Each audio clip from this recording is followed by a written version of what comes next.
What we would do with the referendum is we would then try to find people who were qualified to vote. There were various criteria for who could vote in the referendum, and we would be in the process of registering.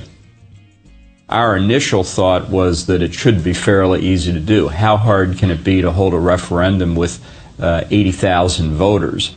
They brought substantial numbers of Moroccans down to Western Sahara. It's another thing that, again, all of this is documented. There are certain words that the Sahrawis use that the Moroccans cannot pronounce.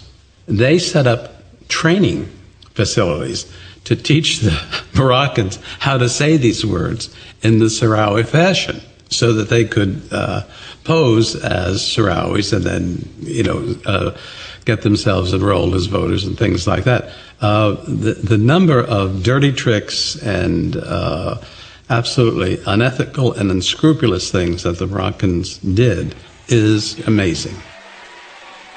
They have flooded Western Sahara with Moroccan citizens in the Green March. Other Moroccans have come in. It's hard to imagine how they could lose.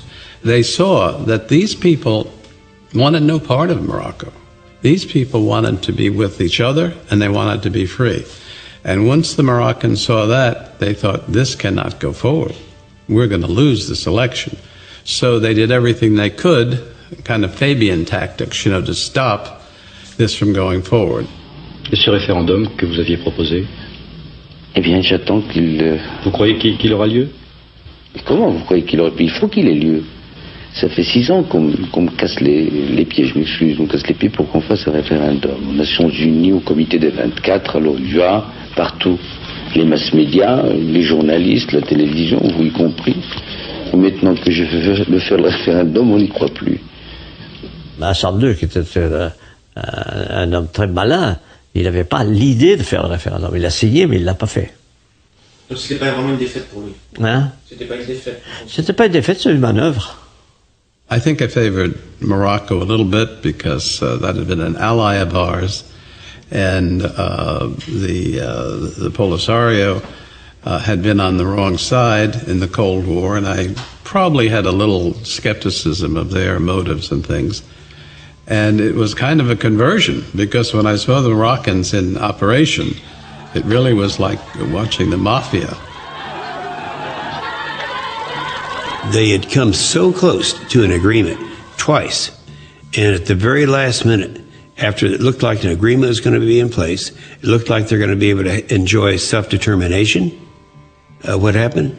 The Moroccans hired their lobbyists and walked away. The Moroccans realized they could agree to practically anything, but then break their agreement because they were protected from Security Council sanctions by their allies, France and the United States. To date, Morocco has yet to allow the UN-agreed referendum to take place. For 20 years, the US and France have supported their ally Morocco at the UN to avoid implementing the peace plan, resulting in the status quo. Half of the Sahrawis wait for a solution in refugee camps in Algeria, while the other half remain under Moroccan occupation in the Western Sahara.